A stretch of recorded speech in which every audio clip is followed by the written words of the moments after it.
Welcome again to Deep Dive on your channel, Book Echoes. Today, we are taking a really critical look at the architecture of human behavior.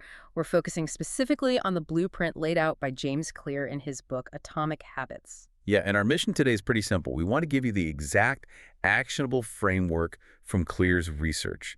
It's all about understanding how to redesign your own environment, your own identity, really, to guarantee better results. Yeah. And it's not about relying on, sheer willpower, which is a myth. Right. The power, as he defines it, comes from these tiny incremental or atomic shifts in your routine. We're basically going beneath the hood of your own operating system. And to do that, you have to understand the fundamental cycle. Clear shows that every single habit, good or bad, follows this distinct pattern. It usually gets broken down into 4 steps. The loop, exactly. It starts with the signal, which is the cue. Then there's the craving, the behavior itself, and finally, the reward. That's the part that tells your brain to repeat it. We're going to break down his famous 4 laws, which are designed to, well, manipulate each of those steps. Okay, but before we jump into those practical laws, just a quick note for everyone listening. Before we begin, don't forget to subscribe to the channel, press the like button, and activate the notification bell to receive all new content. Your support encourages us to continue. All right, so let's start where, honestly, most people fail. They focus on the results instead of their identity. Okay, let's unpack this right away, because the statistic here is it's staggering. It really is. When you think about your daily life, something like 95% of the actions you perform, from, checking your phone to the right you drive to work, it's all unconscious. Pure habit. Pure programmed habits. We're completely driven by autopilot. And that autopilot, your subconscious, is exactly why just trying harder fails. If you try to force a new result onto a subconscious that isn't on board, you just create this internal conflict. Clear details what he calls the 3 layers of change. And we can sort of picture this like an onion, right? The very outer layer, that's layer 1, results or goals. The get layer. The get layer, exactly. It's all quantitative. Lose 10 kilos, save $1,000, run a 5K. Then you go a bit deeper to the middle layer. That's layer 2, habits or behaviors. This is the do layer. So exercising daily, waking up an hour earlier, things like that. Most people stop here. They try to do a new thing, hoping for a new result. But the real core, the absolute center of it all, is layer 3, identity, the B layer. Yes. This is about shifting who you fundamentally believe you are. And that changes everything. It shifts the entire paradigm. If you're only focused on layer 1, on losing weight, you're relying on something external. But if you focus on layer 3, on becoming a healthy person, the behaviors in layer 2 just flow naturally. They reinforce who you believe you are. I see. So if you think, I'm a person trying to run, quitting is easy. But if you think, I am a runner, well, a runner runs. Skipping a run feels like you're betraying yourself. Exactly. But wait, isn't focusing on identity a little bit philosophical? I mean, how do we make that practical starting today? The practicality comes through small wins. He says you need to gather evidence for your new identity. You don't just wake up and decide you're a writer. Right. You write 1 sentence. That single sentence is a vote for the identity of a writer. Every tiny action that aligns with who you want to be is another vote, and it strengthens that belief in your new self. That reminds me of the full cup analogy. If your identity is already 95% full of old habits, the old water, you can't just stop a bad one. You have to actively displace it. The core belief about who you are has to change first. And that foundational shift lets us move into the first practical law, make it obvious. This one directly targets the signal, or the cue, that kicks off the whole unconscious process. So the signal is that tiny bit of information your brain sees that tells it to, fire up a routine. It happens so fast you don't even realize you've seen it until the craving has already started. And what's fascinating is how expertise sharpens our ability to see these signals. Clear uses this powerful example of a nurse.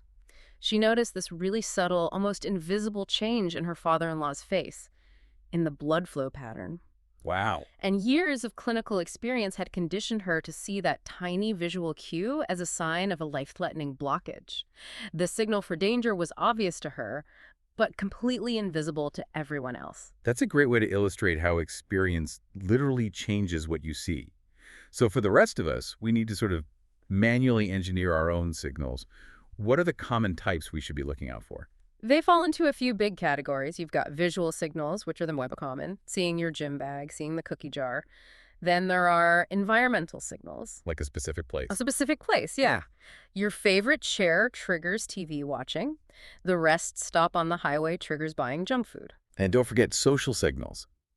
Seeing certain people can trigger a habit, even if you're in a totally different context. If you always associate a group of friends with a bad habit, just seeing them can kick off that craving. And finally, and this is a big one, behavioral signals. One action automatically triggers the next. Finishing a meal signals dessert.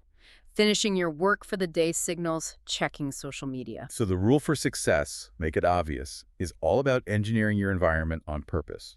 Clear tells that story about his friend, Abdurrahman, who got his brother to start reading. Not by nagging him, but just by making the signal impossible to miss. Right, he just put the book everywhere. He put Rich Dad, Poor Dad in every single common area of the house. The signal was so obvious, so frequent, that his brother, who never read, eventually just picked it up. And the reverse is just as powerful for bad habits. Make it invisible. You have to kill the signal. You don't want to eat junk food, don't just hide it, put it somewhere really inconvenient, or better yet, just don't buy it. Or your phone. If it's distracting you, turn off all the notifications. The sounds, the vibrations, the little red badge counts. If the signal isn't there, the habit can't even begin. You're just removing the path of least resistance to that bad habit. If you want to stop smoking, get rid of every single thing associated with it. The lighters, the ashtrays, everything. Yeah. And that leads us perfectly into law 2, make it easy. This is where we have to confront our own evolutionary programming. I love this part because it explains our laziness. It's grounded in survival. The brain's #1 job is to conserve energy. Thousands of years ago, burning extra calories on something unnecessary could literally be a death sentence. It's true. And today, that same mechanism works against us when we want to do something hard, like go to the gym. Exactly. Just think about getting fish today. You could, go fishing yourself, very high effort. You could drive to a market, medium effort. Or you can tap a button on a delivery app, basically 0 effort. The brain always picks the app. Always. Yeah. We are hardwired to follow the path of least resistance. So the danger here is what he calls the friction point. Every new activity that takes mental or physical effort is fighting your brain's prime directive. Your good intentions just get crushed by biology. So applying the atomic method means you have to reduce the friction for good habits until it's almost 0. Let's take the gym example, which is the classic one everyone struggles with. Right. You have to deconstruct it. The most important step happens the night before. Lay out your gym clothes, pack your bag, put your shoes right by the door. So when you wake up, you use the 2-minute rule. Yeah. The habit has to take less than 2 minutes to start. So you just wake up and you put the clothes on immediately. Exactly. You've completely bypassed the mental debate. The goal is to make the entry point so easy your brain doesn't have time to object. And here's the key. Even if you only work out for 5 minutes once you're there, that's a win. You're mastering the act of showing up. You can do the same thing with food. Pre-cut your fruits and vegetables. Put them in clear containers right at the front of the fridge. That 0 effort, healthy grab will win 9 times out of 10 against digging for junk food. And then, of course, you flip it. You add friction to bad habits. If you have an online shopping problem, delete the apps from your phone. Force yourself to drive to a physical store. I love that example he gives about the guy who wanted to buy a new Zoom recorder. He made a rule for himself. If it costs over a certain amount, he had to buy it in a physical store, not one click online. And he never bought it. Never. The friction, the driving, the parking, the time, it was all too high, which proved he didn't really need it that badly in the first place. Yeah. You're testing your desire against the effort. It's the same with phone addiction. Put your phone in another room at night. If you want to scroll at 2 a.m., you have to get out of your warm bed and walk across the house. That friction is usually enough to kill the impulse. All right, so that brings us to law 3. Make it satisfying. This is the reinforcement loop, right? The reward is what tells your brain, hey, do that again. Yes, this is pure conditioning. You can go all the way back to Pavlov. The bell was the signal, which led to salivation, the habit, because it predicted the immediate reward, which was the food. And B.F. Skinner took this even further with operant conditioning.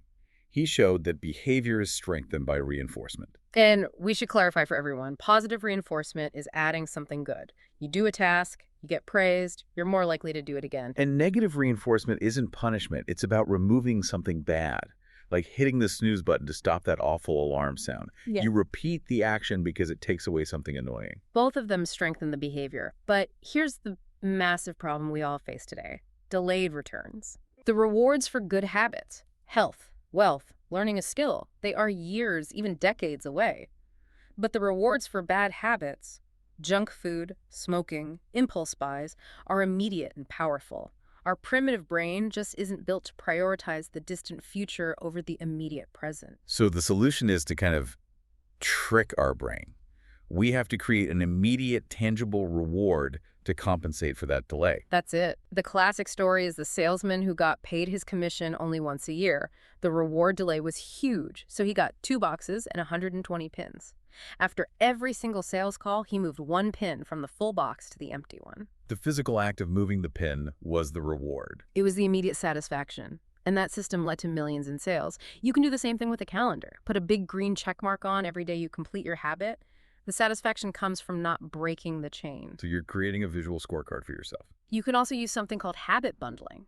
You only allow yourself to do something you enjoy, like watching a show or playing a game after you've completed your good habit. No Netflix until after the gym. And for the bad habits, the punishment has to be immediate and, frankly, a little painful to work. He talks about people setting up financial penalties, telling a friend, if I miss my workout, you get to take $100 from me. The immediate pain of that loss is a very powerful motivator. Okay, finally, we have to talk about the mechanism that uses all these laws against us, the addiction trap. This goes right back to Skinner's lab, specifically an experiment where a pigeon got a food reward, but on a random schedule. Not a predictable one. Not at all. It was completely unpredictable, and this randomness created this frantic, relentless, addictive behavior that was way stronger than when the reward was fixed. And this is the huge aha moment for anyone listening right now. Social media platforms, TikTok, Instagram, all of them, they operate on this exact principle, a variable reward schedule. You keep scrolling, you keep pulling the lever because you know some posts will be boring, but you're addicted to the hope of finding that next great one. The next funny video, the next interesting article. It's the anticipation. When a reward is predictable, the brain gets used to it.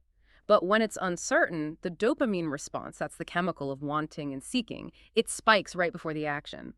That neurological hunger for the next potential hit is what keeps you scrolling for hours.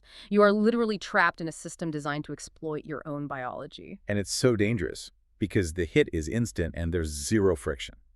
Real life, real connection. That takes effort and planning. It just can't compete with the easy variable reward in your pocket. Escaping the box means you have to see the manipulation for what it is.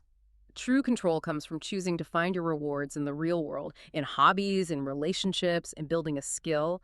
You have to consciously choose the delayed real-world reward over the instant digital one. Okay, so to wrap this all up for you, the learner. Lasting change starts when you change your identity.